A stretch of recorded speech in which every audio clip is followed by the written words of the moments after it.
Alam niyo mga kamisteryo, may mga bagay talagang hindi mo agad mapapansin bilang nakakatakot. Minsan, ordinaryo lang. Parang dekorasyon lang sa bahay. Isang simpleng larawan sa dingding.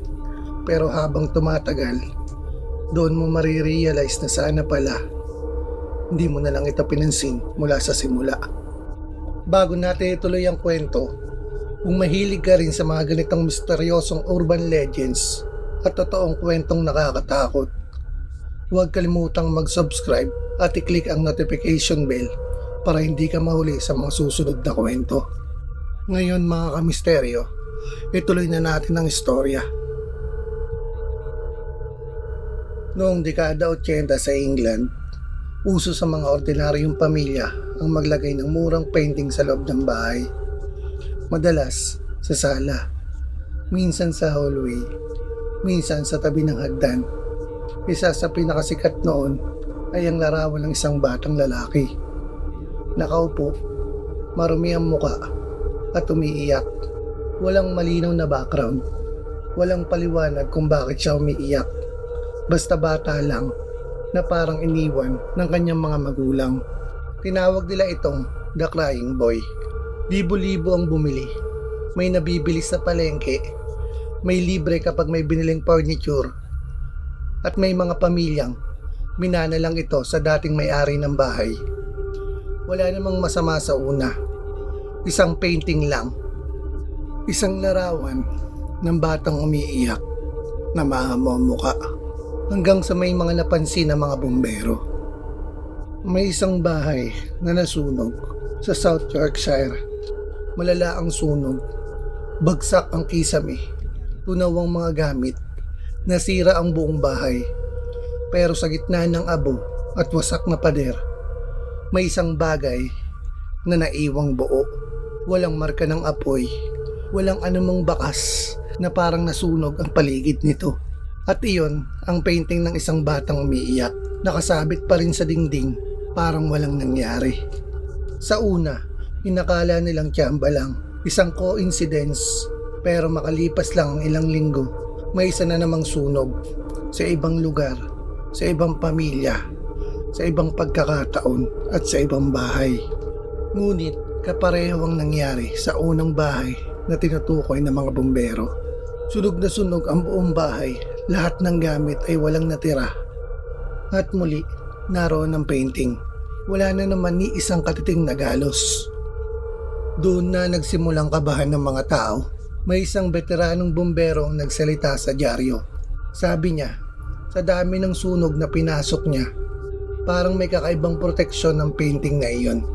Kahit anong pwesto, kahoy man o konkretong pader, hindi ito tinatablan ng apoy. Kahit ang frame, buo pa rin. Ang mas nakakatakot, karamihan sa mga sunog na iyon ay walang malinaw na sani. Walang short circuit, walang kandilang natumba, walang naiwan na kalan. Bigla na lang daw nagliyab ang bahay. Habang lumalaganap ang balita, nagsimulang magsalita ang mga may-ari ng painting. May isang ina ang nagsabing ang anak niya raw ay nagigising sa gabi dahil may naririnig na iyak. Pero gising ang lahat sa bahay. Walang umiiyak, walang bata sa sala. May isang lalaki naman daw ang nagsabing kapag gabi, parang nagbabago ang itsura ng mga mata ng bata sa painting. Kapag maliwanag, normal lang.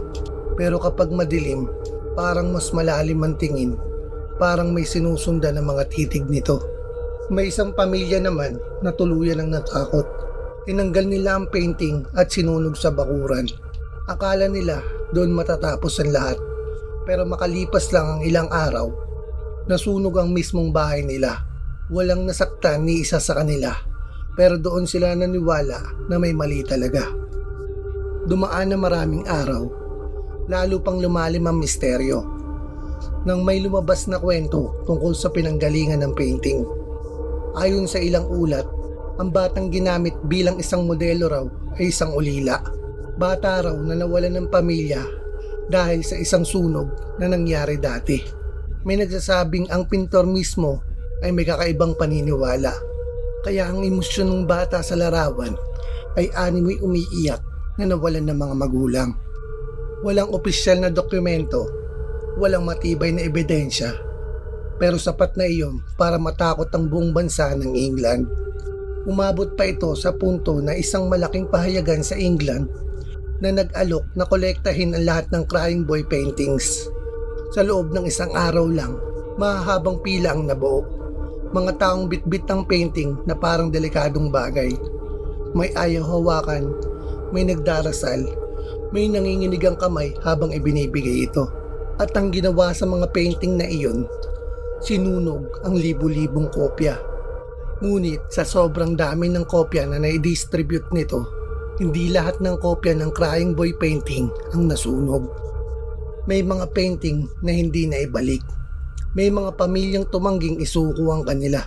May mga lumang bahay na hanggang ngayon may Crying Boy painting pa ring nakasabit. Tinakpan ng tela, binaliktad o itinago sa attic. At ang mas nakakatakot, may mga bagong lipat sa bahay na hindi alam na naroon pala ang painting bago sila dumating. Hanggang ngayon, wala pa ring malinaw na paliwanag kung bakit nangyari ang mga sunog. Walang ebidensyang nagsabing sumpa talaga ang painting, pero wala ring makapagpaliwanag kung bakit iisa lang ang laging natitira sa gitna ng apoy. Kaya kung sakaling mapunta ka sa isang lumang bahay at mayroon kang nakitang larawan ng isang batang umiiyak, marumi ang maamon niyang muka na animoy iniwan ng mga magulang, baka isa na ito sa kopyang hindi na ibalik at nasunog noong dekada 80. Hindi ka naman niya sasaktan, hindi ka rin niya gagalawin, pero ang tanong, sigurado ka bang gusto mo pang manatili roon kapag sumapit na ang gabi?